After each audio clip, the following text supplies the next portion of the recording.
Hey buds! Around here, it's not uncommon to see a rowan or mountain ash in someone's yard.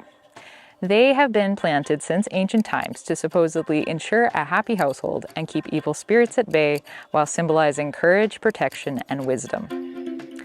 Or maybe people just like the pretty orange berries. But did you know you can eat these berries? You wouldn't want to snack on a whole ton of them straight off the tree because of the parasorbic acid, but it turns out if you let them be sweetened by a few hard frosts and process them a bit, they can make you some pretty tasty items. Which is why I may have snuck into an alley and found these ones to experiment with. P.S. This was a clean, reputable alley. Please make sure you are gathering from a safe, appropriate place. You may also have better luck if you taste test your tree before filling your basket, as they are said to vary widely depending on the species and number of frosts. Nutrition fact: rowan berries are high in vitamin C, and studies have shown some potential for their use in the management of diabetes. As this is a first, I am getting a lot of my recipe direction from the Forager Chef's resources, which I will link if you want to learn more. Like most berries, you should start by cleaning out any debris or bad berries and giving them a rinse. Okay, well, it's time to get cooking now, so we're gonna add our 2 cups of rowan berries, 4 cups of chopped apples. In my case, I used half crab apples because my fridge kindly froze a few on me, but it's whatever you got. There you go. And 1 cup of sugar. 1 tablespoon of chopped ginger, and a pinch of salt.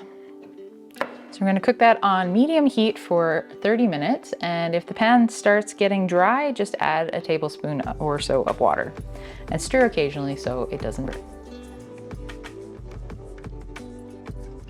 And now we're going to put our cooked fruit through this food mill. Food mill is great for tasks like this, and it's also excellent for applesauce.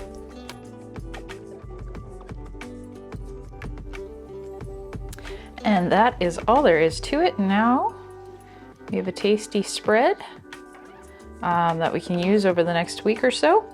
And also, we've decided that we're going to try making fruit leather out of some of our concoctions. So you just spread it out in a thin sheet and dehydrate about 135 degrees Fahrenheit maybe, or whatever you got, until it's about tacky in texture. So that will probably take overnight, or like 6 to 10 hours.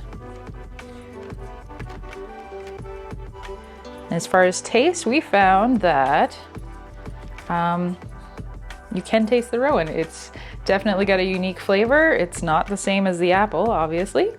It is on the tart side, but it's tasty.